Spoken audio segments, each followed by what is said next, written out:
One of the great pleasures of living in the Southwest is being able to go camping out in the desert.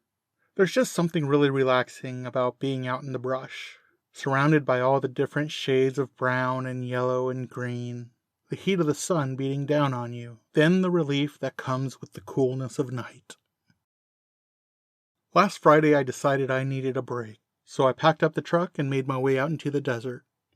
The plan was to spend a couple of days out there alone, being one with nature and just letting go the stress of everyday life. I found a nice camping spot that afternoon, set up my tent, then sat in my chair and read my book. The sun started to set at around 8 in the evening, so that's when I started thinking about dinner. I cooked a steak and a potato over my campfire, had a couple of beers, then went into my tent for a good night's sleep. I woke up early the next morning, started the fire, and immediately set the coffee to brew. I figured I'd have a cup before making breakfast, just to get my head right. So I sat in my chair and stared out into the desert.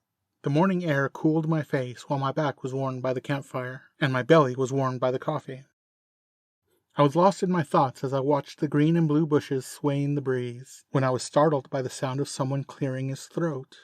I turned to see who it might be, but I didn't see anyone. And then I heard a voice behind me saying, "Good morning, friend." I turned, and looking down, I saw a snake staring right at me. I greeted him.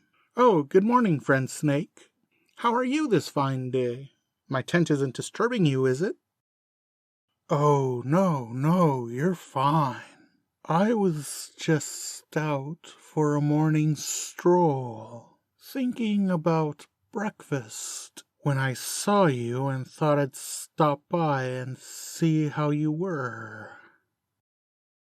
I replied, "Oh, how nice. Would you like a cup of coffee?" "Yes, please. That would be nice. Thank you." Something you learn when living in the desert is that it's a good idea to be able to identify different types of snakes. Here in the Southwest, we have several hundred types. My morning visitor had a rattle, but that by itself didn't help too much with the identification, because this area is home to several different types of rattlesnake.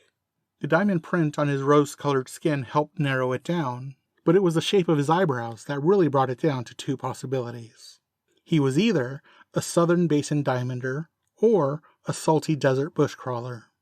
Our conversation led me to the conclusion that he was a bushcrawler. Diamanders have notoriously bad manners and never say please nor thank you. I poured and handed him a coffee, then topped myself off, and we sat and visited for a bit. It was mostly small talk. We talked about the blooming desert flowers, about the drought we were in the middle of, and of how the summers seemed to get hotter with each passing year. It was pleasant, but I knew it wouldn't last. After I finished my coffee, I stood and announced that I was going to fix some eggs for breakfast. I asked him if he was interested in a second cup, or perhaps a bite to eat. "Oh, I'll be having a bite." I sighed, then said, "I thought as much. Mind if I have some breakfast first? I'd hate to meet my end on an empty stomach." Being well-mannered, he agreed. I knew he would. I filled his cup and placed it by my cutting board, and invited him to continue our visit while I cooked. He came close enough to keep an eye on me, but not so close that I could surprise him with my knife. I had a plan brewing, but I needed to buy time. I asked him detailed questions about his life as a snake as I started gathering my ingredients. We gabbed as I chopped some vegetables. I cut some tomatoes, then some chilies, and then some potatoes. And then I moved on to the onions.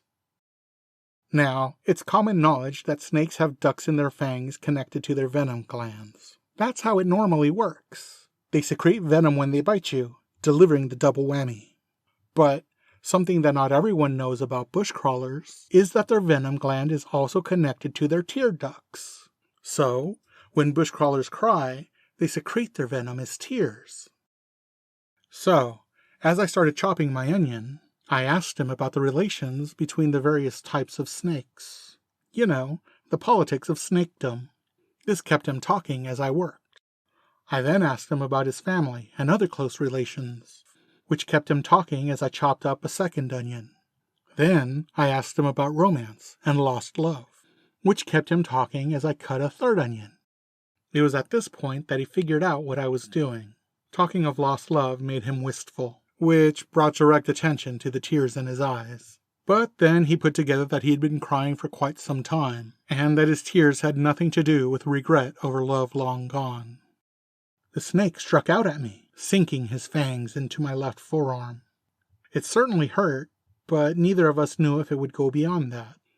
We stood there, not moving, staring at each other, waiting to see if my gamble paid off. After a couple of minutes, it was clear. He had cried out all of his venom.